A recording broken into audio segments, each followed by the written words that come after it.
კითხვა. თუ კი მამების მოთხოვნა მართებული იყო და წმინდა სინოდმა დააკმაყოფილა იგი, რატომ დასაჯეს ამ მოთხოვნის ავტორები? ამ შეკითხვით წარმოჩინდა წმინდა სინოდის უმართებულობა და შეუსაბამობა საკითხთან მიმართებაში. პატრიარქის და ეპისკოპატის შანდარმულმა მეთოდებმა აიძულეს მამების სხვაგან ეძებნათ თავშესაფარი. წვალებლობაში ჩავარდნილი ეპისკოპოსებისაგან გამიჯვნა ხდება კონსტანტინოპოლის ორგზის სიკრების მე-15 კანონის საფუძველზე. ეს ბევრისთვისაა ცნობილი. ეს არის ერთადერთი კანონი, რომელიც ამართლებს და ავალდებულებს მღვდელს იერარქისაგან გამიჯვნას.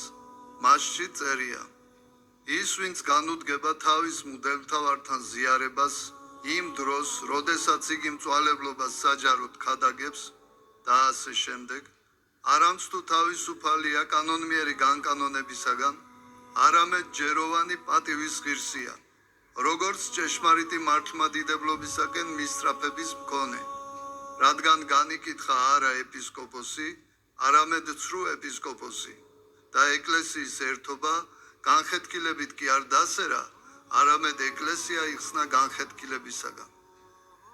მაგრამ როცა სხვაგან მივდივართ, გამოდის, რომ ჩვენგან მიტოვებული ეპარქია, კიდაც ეკლესია კი არ ვიხსენით განხეთქილებისაგან, არამედ გავწირეთ იგი განხეთქილებისათვის და ერესისათვის.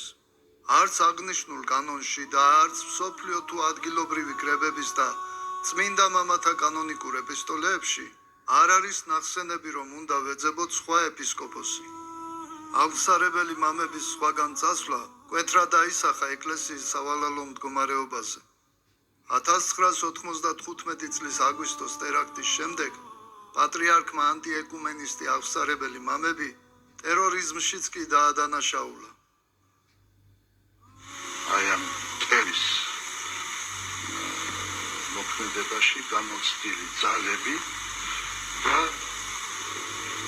ეს აუცილებლად უნდა იყოს გარკვეული რა ძალებია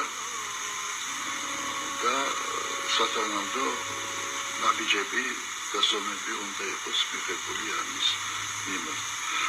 არ არის შემთხვევითი ის, რომ აი ამ ბოლო დროს